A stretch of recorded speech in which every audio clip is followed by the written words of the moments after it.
एक वर्ग में कितनी सममित रेखाएं होती है। देखिए यहाँ कहता है 1 फीट माप किसके बराबर होता है। त्रिभुज के तीनों कोणों का जोगफल कितना होता है 180 डिग्री। देखेंगे multi choice question, MCQ question. इसके अलावा हम सब्जेक्टिव क्वेश्चन भी देखेंगे और सब सॉल्व करेंगे। बहुत इंपॉर्टेंट क्वेश्चन है। देखिए यहाँ कहता है 1 फीट माप किसके बराबर होता है। 1 फीट माप किसके बराबर होता है, तो ऑप्शन दिया हुआ है 8 इंच, 10 इंच, 12 इंच, 15 इंच। तो किसके बराबर होगा 12 इंच। 12 इंच बराबर 1 फीट होता है। इसमें एक अंत बिंदु होता है। एक अंत बिंदु किसमें होता है, तो देखिए 4 ऑप्शन है, किरण में, रेखा में, रेखाखंड में, वृत्त में। तो किसमें होता है, किरण में होता है। एक अंत बिंदु होता है किरण में। तीसरा क्वेश्चन, एक त्रिभुज में तीनों कोणों का योग होता है। तो एक त्रिभुज के तीनों कोणों का योगफल कितना होता है 180 डिग्री। त्रिभुज के तीनों कोणों का योगफल कितना होता है 180 डिग्री। याद करने वाला चीज़ है। तो इसमें कोई जरूरी है कि छठे क्लास के विद्यार्थी पढ़ेगा, नहीं, कोई भी क्लास के विद्यार्थी इसको जान सकते हैं। एक त्रिभुज की भुजाएं 5 सेंटीमीटर, 6 सेंटीमीटर, 9 सेंटीमीटर है। तो यह किस प्रकार का त्रिभुज है। यहाँ देखिए त्रिभुज में कितने भुजा होता है, 3 भुजाओं से बना आकृति को त्रिभुज कहते हैं। तो एक भुजा कितना है 5 सेंटीमीटर, दूसरा भुजा कितना है 6 सेंटीमीटर, तीसरा भुजा कितना है 9 सेंटीमीटर। देखिए 5, 6, 9, तो तीनों भुजा अलग अलग होगा। तो इसका मतलब ये होगा कि यह जो त्रिभुज है वो क्या हो जाएगा, विषम बाहु त्रिभुज। क्या बोलेंगे, विषम बाहु त्रिभुज। अब देखिए 5वां क्वेश्चन है, इसमें घन का एक उदाहरण है। घन, इसमें घन का उदाहरण क्या है, पासा है, फुटबॉल है, गैस पाइप है, ईंट है। देखिए घन बोल रहा है, घन, तो फुटबॉल क्या होता है गोल, तो ये तो हो सकता नहीं है। अब गैस पाइप क्या होता है लंबा, ये भी नहीं हो सकता है। ईंट क्या होता है ऐसे होता है, तो ये क्या घनाभाकार है ना, तो ये भी नहीं होगा। तो पासा क्या होता है घनकार, ऐसे होता है। ठीक है, तो सही हो जाएगा पासा। ठीक है, और जो जो क्वेश्चन देख रहे हैं ना क्लास 6 का जो SA2 एग्जाम हुआ उसमें जो पूछा गया है 2023-24 उसका हम सॉल्व कर रहे हैं। और अभी तक हमारे चैनल को सब्सक्राइब नहीं किए हैं तो कर लीजिए, क्योंकि ऐसी वीडियो हम लेकर आते हैं और बहुत ही इंपॉर्टेंट क्वेश्चन लेकर आज आए हैं। आगे आइए, क्वेश्चन नंबर 6 है, एक वर्ग में कितनी सममित रेखाएं होती है। तो एक वर्ग में सममित रेखाओं की संख्या 4 होती है। आयत का बात किया जाए तो इसमें 2 हो जाएगा, और चतुर्भुज की बात किया जाए तो इसमें भी 2 होता है। ठीक है, वृत्त में कौन सी रेखा केंद्र से होकर गुजरती है। वृत्त में कौन सी रेखा केंद्र से होकर गुजरती है। देखिए ये वृत्त हुआ, ठीक, ये वृत्त हुआ, और इसका जो सेंट्रल बिंदु है इसको क्या कहते हैं, केंद्र बोलते हैं। और कौन सी रेखा वृत्त के केंद्र से होकर गुजरती, तो ऐसे ऐसे गुजार दे रहे हैं, है ना, तो ये क्या कहलाएगा व्यास। तो आंसर हो जाएगा व्यास। ठीक है, समबाहु त्रिभुज का परिमाप होता है। तो समबाहु त्रिभुज का परिमाप क्या होता है 3 गुने भुजा। याद करने वाला फार्मूला है, 1 मीटर किसके बराबर है। यहाँ देखिए 10 सेंटीमीटर, 100 सेंटीमीटर, 500 सेंटीमीटर, 1000 सेंटीमीटर। तो किसके बराबर है 100 सेंटीमीटर। 100 सेंटीमीटर बराबर होता है 1 मीटर। बहुत ही आसान क्वेश्चन हुआ ये। अब देखिए 10वां क्वेश्चन है, एक वर्ग की भुजा 4 सेंटीमीटर है, इसका परिमाप कितना होगा। एक वर्ग की भुजा, तो आपको फार्मूला याद करना पड़ेगा। वर्ग की भुजा क्या होता है, तो वर्ग की भुजा होता है 4 गुने भुजा 4a। ठीक है, ये यहाँ भुजा है, और यहाँ देखिए सॉल्व कर रहे हैं, एक वर्ग की भुजा कितना है 4 सेंटीमीटर। ठीक है, तो 4 गुने भुजा होता है फार्मूला, तो 4, ये का मान यहाँ 4 बैठाएं क्योंकि भुजा है, तो 4 चौका 16, तो 16 सेंटीमीटर। अब देखिए 11 से लेकर 15 तक अति लघु उत्तरीय प्रश्न है। 11, एक घन में कितने फलक होते हैं। एक घन में कितने फलक होते हैं 6 फलक। एक घन में कितने फलक होते हैं 6 फलक। एक त्रिभुज में एक कोण 90 डिग्री का है। यह त्रिभुज किस प्रकार का है, जब त्रिभुज 90 डिग्री का होता है, जब त्रिभुज का एक कोण, देखिए ये कोण, देखिए यहाँ पर ये कोण 90 डिग्री का कोण होता है, तो यह त्रिभुज क्या होता है समकोण त्रिभुज। ठीक है, 90 डिग्री के कोण वाले त्रिभुज को क्या बोलेंगे समकोण त्रिभुज। अब नेक्स्ट क्वेश्चन है, गोलाकार और बेलनाकार वस्तुओं के एक एक उदाहरण दीजिए। गोलाकार ऐसे, अब बेलनाकार ऐसे, ऐसे होता है बेलनाकार। अब देखिए यहाँ पर कह रहा है कि एक एक उदाहरण देना है। तो गोलाकार क्या होता है, गोलाकार होता है गेंद होता है, और सिलेंडर जो बोलेंगे वो क्या होगा बेलनाकार। ठीक, अब नेक्स्ट क्वेश्चन देखिए, एक वृत्त की रचना करने के लिए किस ज्यामितीय अंतर का उपयोग करते हैं। एक वृत्त की रचना करना है तो किस ज्यामितीय अंतर का उपयोग करेंगे, तो इसमें कंपास होगा। कंपास, एक वृत्त की रचना करने के लिए कंपास का प्रयोग किया जाता है। कंपास जो ऐसे घुमाते हैं। अब देखिए 15 क्वेश्चन है, वृत्त, वर्ग और आयत में किसकी सभी भुजाएं बराबर होती है। यहाँ देखिए वृत्त, तो वृत्त क्या है, ऐसे होता है, तो ये वृत्त, इसमें भुजा है नहीं है। वर्ग की 4 भुजाएं, 1 2 3 और 4, चारों भुजाएं क्या होती है, बराबर। आयत की 4 भुजाएं हैं, लेकिन आमने सामने की जो भुजा है सो बराबर होती है। ये भुजा और ये भुजा बराबर, ये भुजा और ये भुजा बराबर। ठीक है, वर्ग और आयत, यहाँ क्वेश्चन है वृत्त, वर्ग और आयत में 3 यहाँ ऑप्शन दिया हुआ है। एक पहला वृत्त है, दूसरा वर्ग है और तीसरा आयत में किसमें सभी भुजाएं बराबर होती है। तो किसमें सभी भुजाएं बराबर होती है, तो ये हो जाएगा किसमें सभी भुजाएं बराबर होती है, तो आंसर हो जाएगा वर्ग का, ये होगा वर्ग।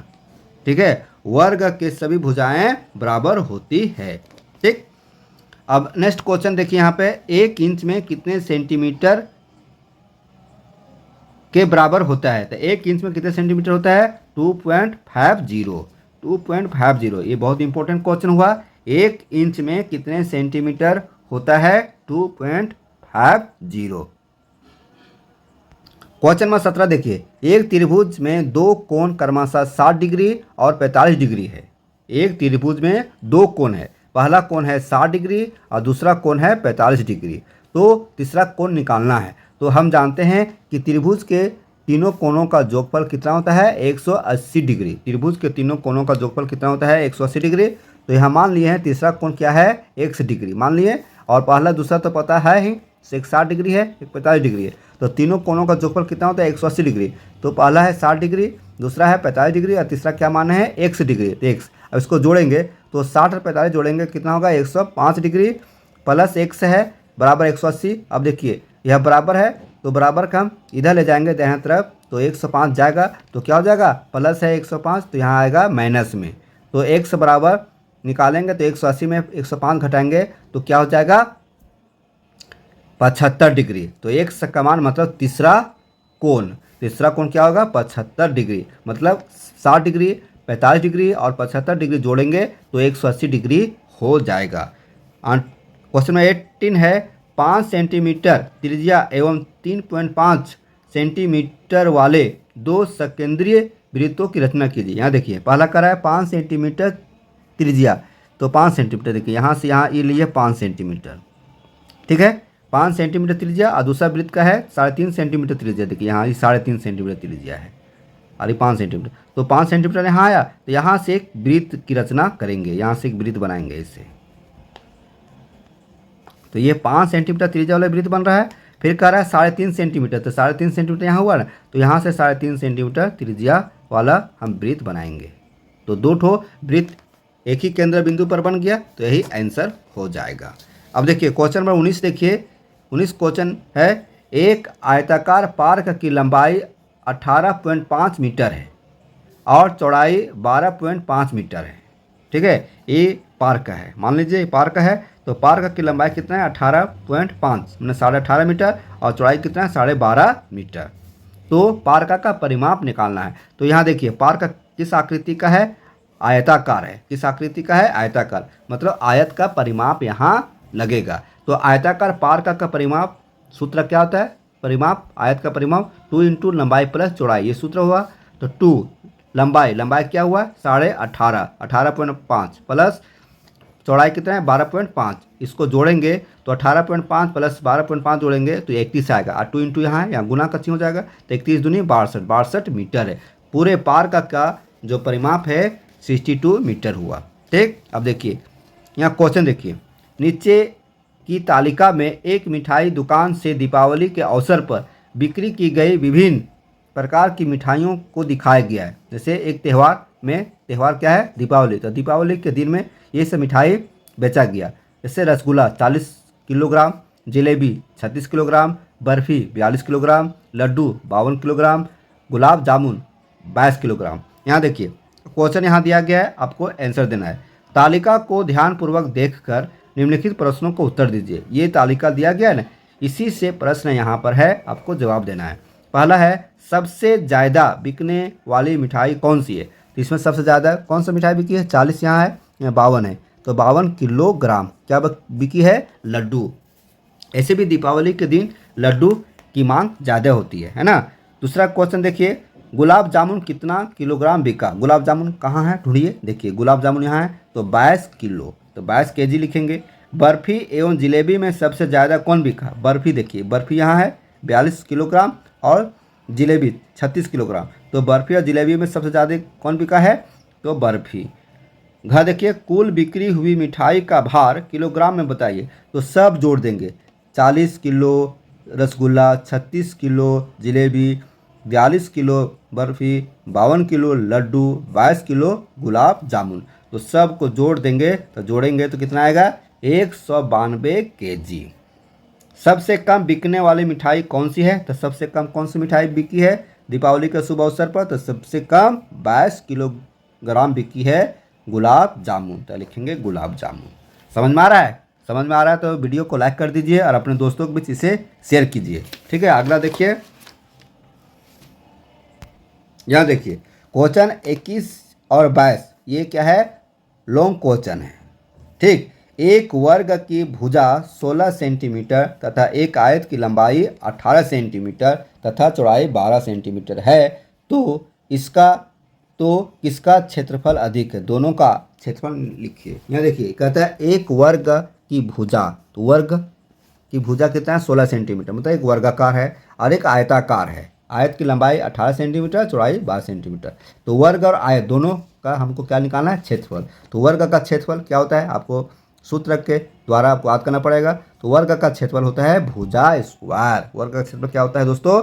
भुजा स्क्वायर। तो भुजा कितना है? 16 सेंटीमीटर, तो 16 स्क्वायर मतलब 16 गुना 16, तो 256, और सेंटीमीटर स्क्वायर देंगे क्योंकि क्षेत्रफल हमेशा वर्ग में होता है। ठीक, आयत का क्षेत्रफल क्या होता है? लंबाई गुने चौड़ाई। तो आयत की लंबाई ये है, चौड़ाई 12 है, तो दोनों लंबाई गुना चौड़ाई करेंगे तो 18 गुने 12 हो जाएगा, तो 216 सेंटीमीटर स्क्वायर। ठीक, तो यहाँ देखिए बताए किसका क्षेत्रफल अधिक है। यहाँ देखिए 256 सेंटीमीटर और 216 सेंटीमीटर, तो किसका अधिक है? तो वर्ग का क्षेत्रफल सबसे अधिक है। ठीक, तो यहाँ दोनों का क्षेत्रफल लिखिए। तो वर्ग का क्षेत्रफल अधिक है, तो लिख दिए वर्ग का क्षेत्रफल 256 और 216 आयत का क्षेत्रफल, तो 256 अधिक है। अब कहते हैं दोनों का क्षेत्रफल लिखिए, तो दोनों का क्षेत्रफल जोड़ देंगे, 256 और प्लस 216 जोड़िए, 6 6 12 दो हाथ में एक है, 5 6 है, हाथ में एक था 7 और 2 2 4, 472 सेंटीमीटर स्क्वायर, दोनों को जोड़ दिए। ठीक, अब देखिए यहाँ क्वेश्चन देखिए, 22 क्वेश्चन क्या कर रहा है? एक गांव में विभिन्न परिवारों का सर्वे के उपरांत विभिन्न प्रकार के ईंधनों के प्रयोग को निम्न दंड आलेख द्वारा दिखाया गया है। एक गांव में क्या हुआ ना? सर्वे हुआ। ठीक है, सर्वे में हुआ कि किसके घर में लकड़ी का चूल्हा जलता है, किसके घर में गैस कनेक्शन है, किसके घर में केरोसिन से खाना बनता है, किसके घर में बिजली से खाना बनता है ना, और कोयला से खाना बनता है, ईंधन के रूप में प्रयोग किया जाता है। ये सर्वे हुआ। तो मान लीजिए आप ही के घर में सर्वे हुआ, तो सर्वे में पता चला कि लकड़ी से जो खाना बनता है वो 25 घरों, ये क्या है? घरों की संख्या, 25 घरों में लकड़ी से खाना बनता है। जो गैस से खाना बनता है, तो गैस से खाना बनने वाले घरों की संख्या 30 है। केरोसिन से जो खाना बनता है वो क्या है?